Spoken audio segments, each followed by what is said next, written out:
G'day painters and welcome back to Bellarmine's Miniatures. 11th edition is just around the corner and a new edition's a perfect time to start a new army, and for me, that's Drukhari. Although I'm not sure they count as a new army for me, they were my very first 40k army all the way back in 3rd edition, and I played them on and off until 7th edition. But that was back when they counted as Dark Elder and not Drukhari, and since they're Drukhari now, I'm counting them as a new army. One of the best things about Drukhari is you can paint them pretty much any colours. That can also be a problem. I painted about 6 test models for this army before finally settling on this one. My aim for this army was to give myself something to paint that doesn't take as long as my Thousand Suns, just to get me back into painting regularly again. I was aiming for between an hour and an hour and a half per model.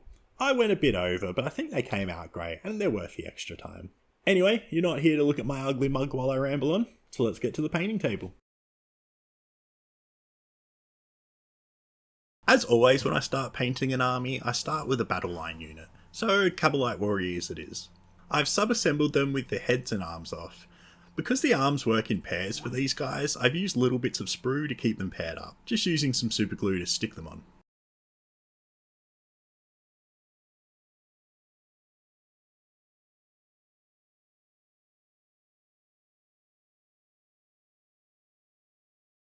I undercoated them white to start with, then my first step is Apothecary White to set the shadows for the whites.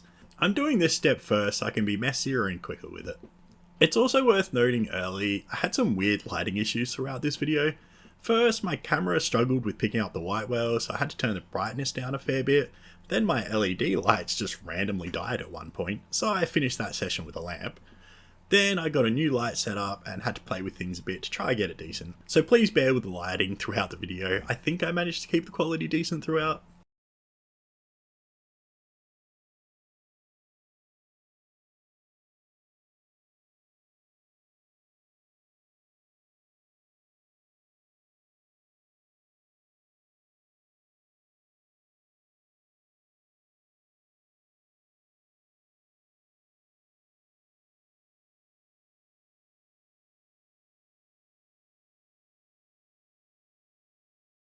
The next step is blocking in the second main colour for my army, Angel Green.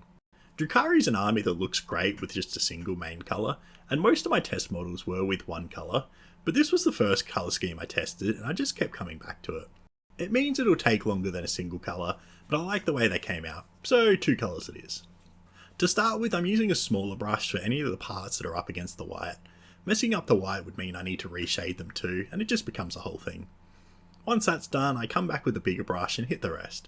This step is the only reason I kept the heads off. I want the heads to be mostly white, and I didn't want to have to dodge around them while blocking in the green.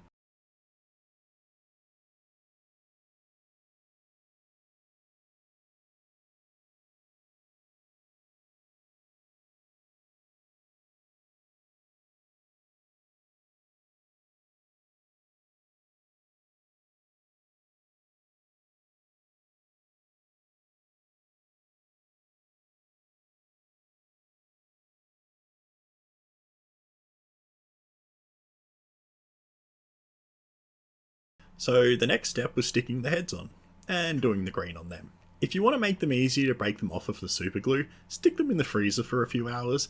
It makes the glue go brittle and it's way easier to break them off.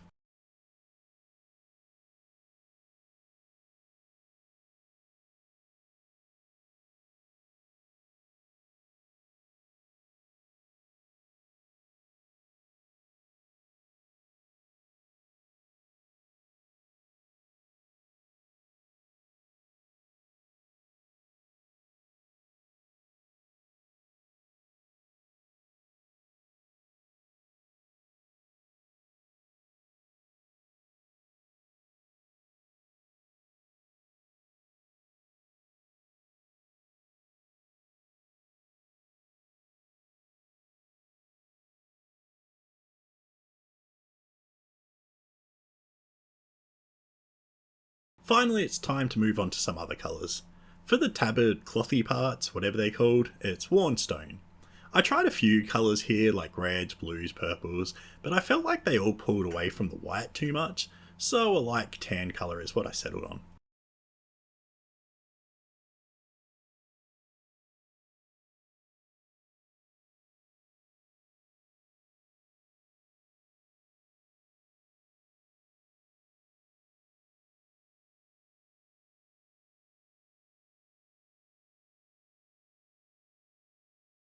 For the ribbons across some of the models, I picked 3 colours: Imperial Navy, Resplendent Red and Diabolic Plum.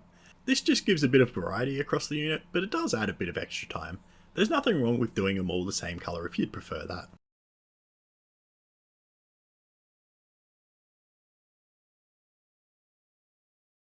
Then it's leather brown for the pouches.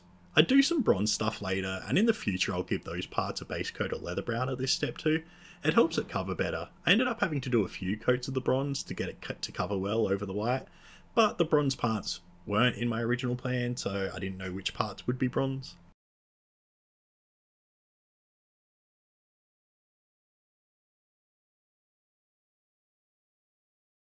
The back parts of the armour, the handle of the swords, and the lower part of the sword sheath all got hit with black.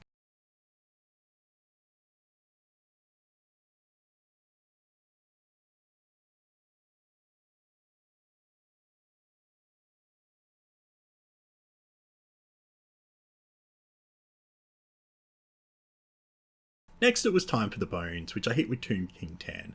These aren't going to stand out great against the cloth, but there's enough of a difference that they do read differently, and we'll highlight them differently later, which will also help.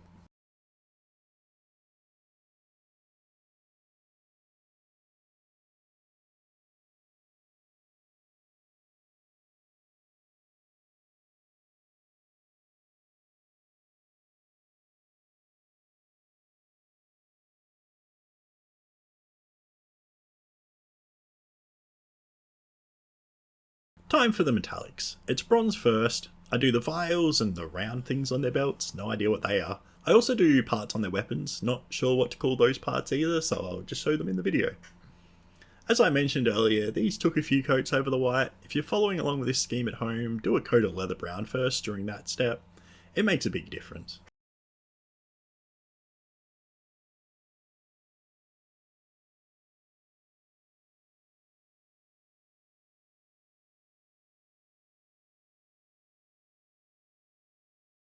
Then it's the rest of the medals. With gun metal I do the rest of the guns, the chains, the rest of the sword sheath and the handle.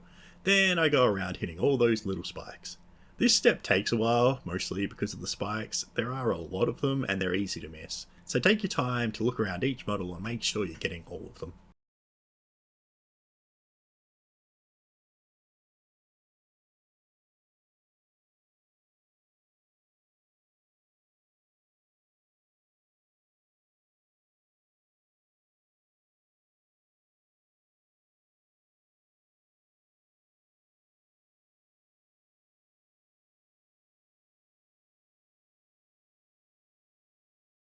And that's everything blocked in. Time for the shades. First, it's soft tone for the bones, the leathers, the tan cloth, and the bronze.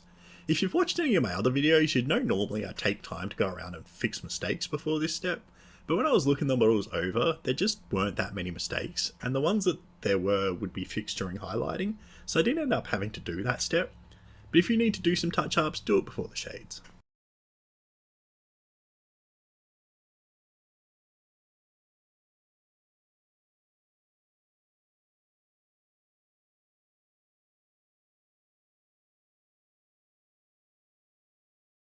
On the silver metallic parts, it's dark tone.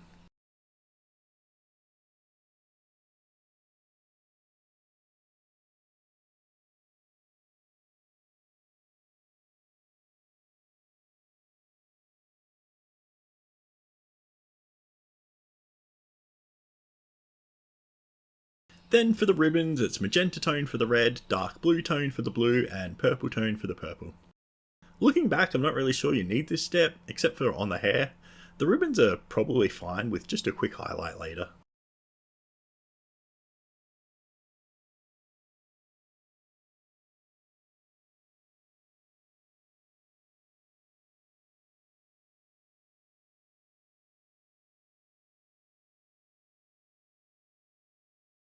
Then with white, I clean up the eyes and the central parts of the guns that are indented. Again, no idea what to call that part either.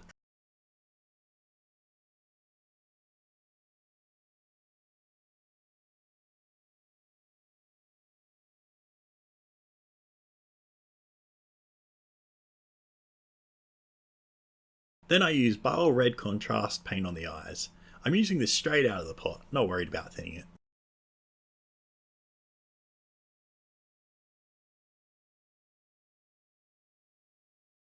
While the eye is dry, I hit the guns with Talassar Blue contrast paint, just using a bit of water to thin it, around 2 parts paint to 1 part water.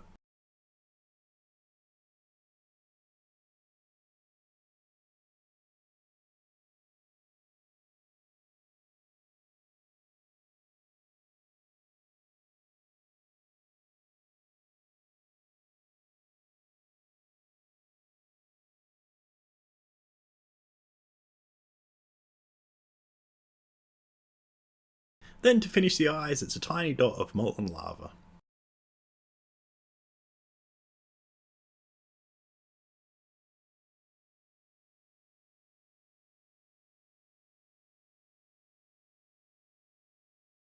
Then to finish this version of the guns, I took a line of bright sapphire down the middle.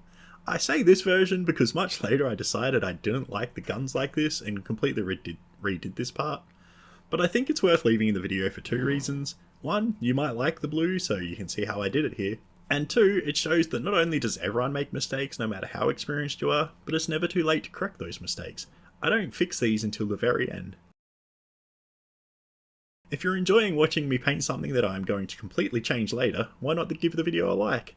And if you want to see me screw up more in future videos, you might as well hit that subscribe button while you're there. Every bit of support is greatly appreciated.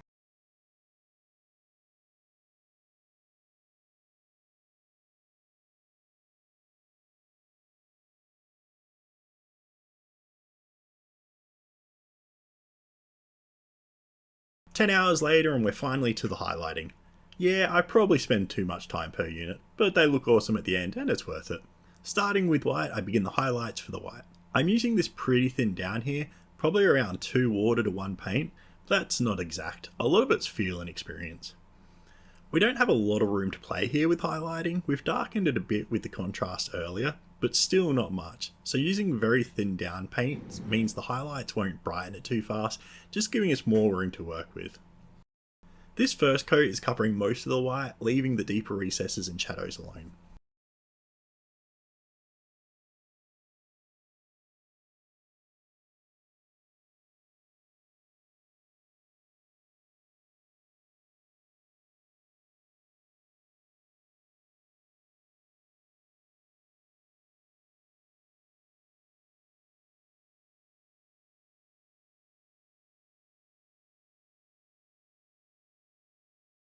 Then with the same white, just thin down a little less, probably around 1 to 1.5 parts water to 1 part paint, I do the next layer of highlights, leaving some of the previous layer showing.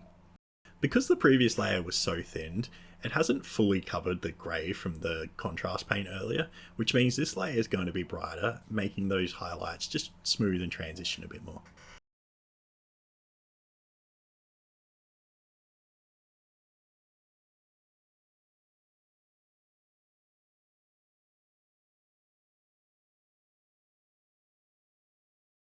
Finally, with bold titanium white, I finished the highlights. This is a white from Acryl and is the whitest white I've found, and most people say the same. I'm using this for edge highlights and the very top of the higher white parts. If you don't have this paint, you can either skip this step or do another layer of the previous white. Another layer of the previous white will help, assuming you didn't go too thick on the previous layers. Skipping it isn't the worst, the edge highlight on the white is really hard to pick out anyway. It's up to you what you want to do.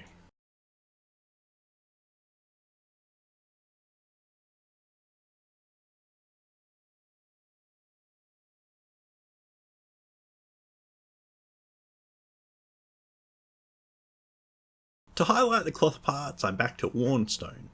I went heavy with the wash so it darkened these parts a fair bit, so coming back with the original colour works well for the highlights. Like normal for my models, most of these details I'm only doing 1 layer of highlights for. I reserve the multiple layers of highlights for the major colours. It makes the biggest difference and saves some time in the long run.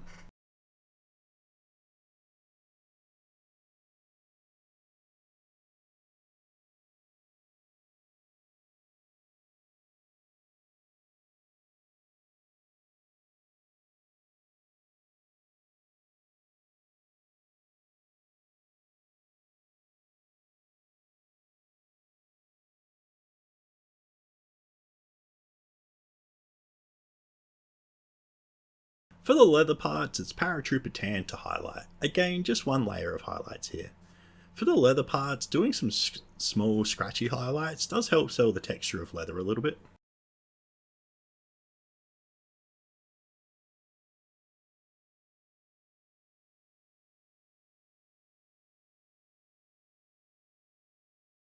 For the black, I did roughly 50-50 mix of deep grey and black.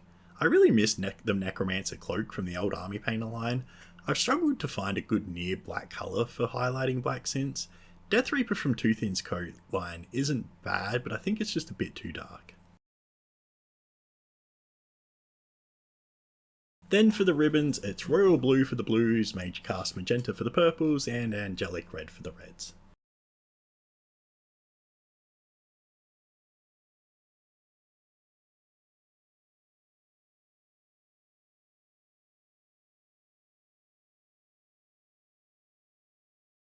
I felt like the hair needed another layer of highlights for the very top, so I pulled out Legendary Red to finish that off.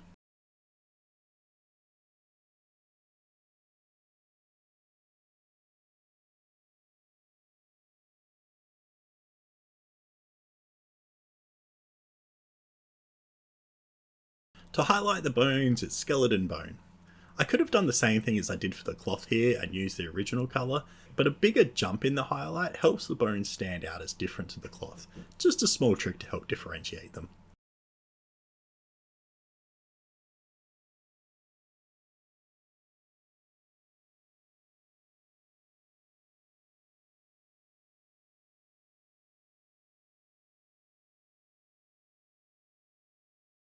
Time for the metallics, starting with Mithril for the silvers. I've just realised I failed to mention a pretty important thing here. I'm currently only working on the bodies. I've not been highlighting the arms and weapons during these steps. That's because I want the highlights to all line up right, which is super hard to do in sub-assemblies. So I won't do those highlights till the arms are glued on.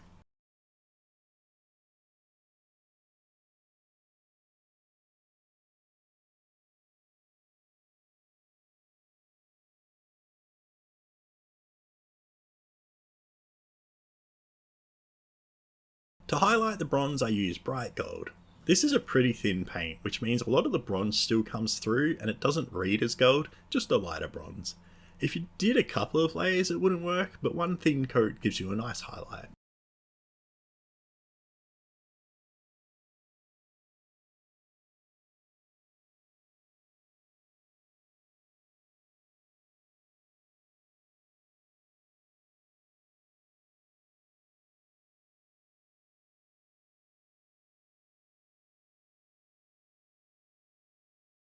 Finally, it's time to highlight the greens. The reason I left the greens for last is because of handling the model. Most of the edges that I'm handling are green, and you might notice that a number of the edges and tips have had the green base coat rubbed off from handling. By highlighting the green last, I fix these parts while highlighting and don't have to worry about it rubbing off those parts while I'm doing the other highlights. With this first layer, I'm hitting around the top half of the panels, leaving the recessed parts and the parts facing downwards the darker green.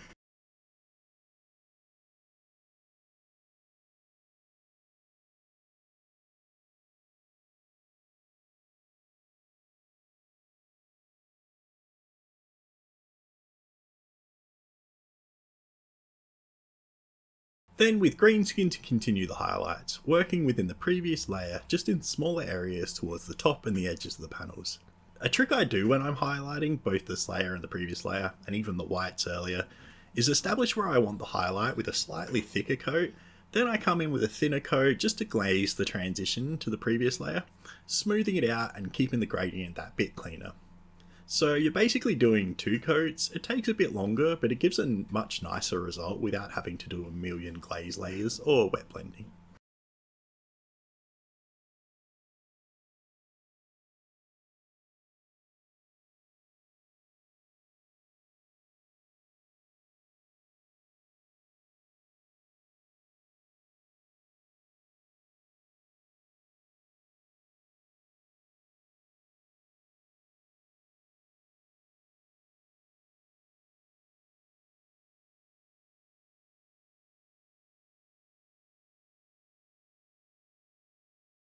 Then for the edge highlights and the very tips, it's eternal hunt to finish off the green highlights, just picking out the edges and the most raised parts. For the edge highlights, use the edge of the brush where you can. It's way easier and it requires basically no brush control.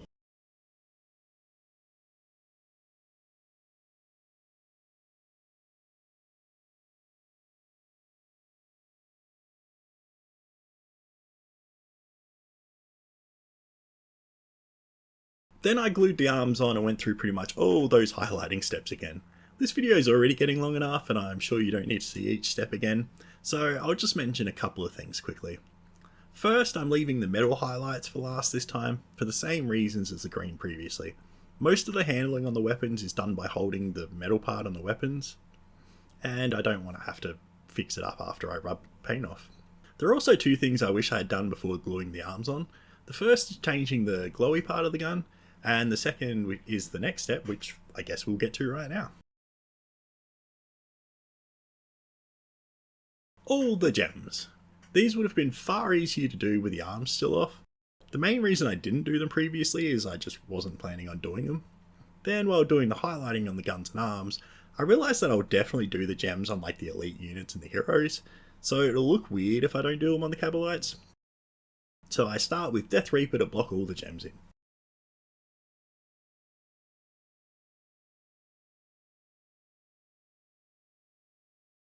I decided on teal for the gems, so the next step is Pharaoh Guard, hitting roughly the bottom half to 2/3 of the gems. Mostly it depends on where the gems are on the model. If they're more towards the top or in the light, I hit them with more.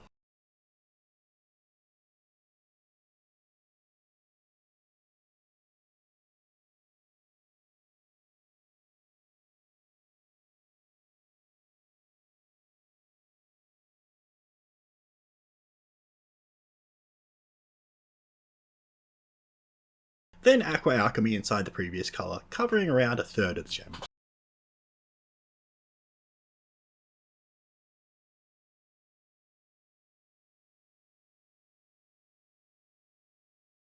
And finally with white, I do a tiny dot on the top of the gems where the light is entering the gem, and a slightly larger dot at the bottom of the gems where the light's exiting the gems.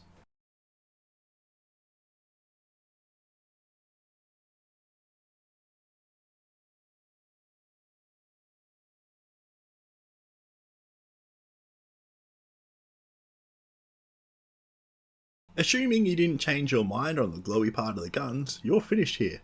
But I did change my mind, so it's time to redo that. My first step is redoing all of them with gunmetal. I do this because I'd let the blue splash over a little bit just to give that like slight OSL effect, and I had to clean this up so there wouldn't be like weird blue OSL on my pink guns, so I blocked it all in with gunmetal just to give a clean base to work from.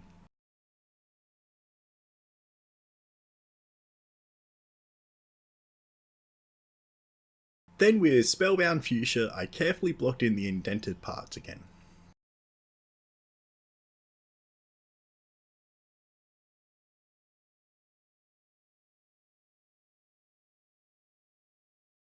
I tried a few different things here to get the white into the recesses the way I liked it.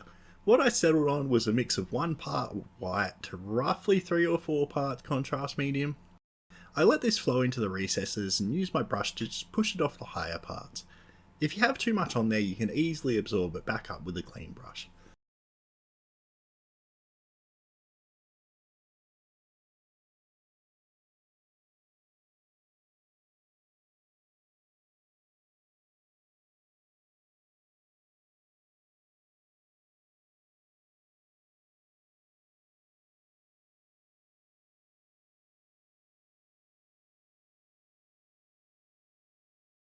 Then to finish it off, it's a line of Spellbound Fuchsia down the middle of it, just to brighten it back up again.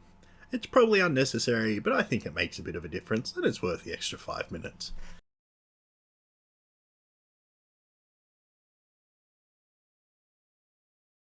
And we're finally done. 19 hours. Around 4 hours longer than I initially wanted, but I think they look great and they're worth it. There are also definitely points where you can save time. The obvious is not changing the gun colour at the end, but you can also save some time by gluing the guns on and doing all the highlights together. It'll be quicker, but it'll make some parts a lot harder to reach, but those parts are also harder to see, so it's a trade-off in the end. For those of you counting along at home, due to the sub-assemblies and doing the highlights for the guns and arms separately and the mess up with the guns, there are 56 steps in this video. That may be slightly over the top, but it still ended up being less than 2 hours a model, and I think the next time I do Kabalites I can get that down to close to an hour and a half, so I don't think that's too bad for the result I got. Overall, I think they look great and I'm keen to move on to the next models for my Drukhari. I'm still struggling with the decision on what to paint next. Drukhari have so many cool models that I want to paint. If you've made it this far, I assume you enjoyed the video, so I'd really appreciate it if you give it a like. And if you want to see more Drukhari from me, or some of my other armies as I get back to them, hit that subscribe button to keep up to date with my videos as they come out. Thanks for watching, catch you in the next video.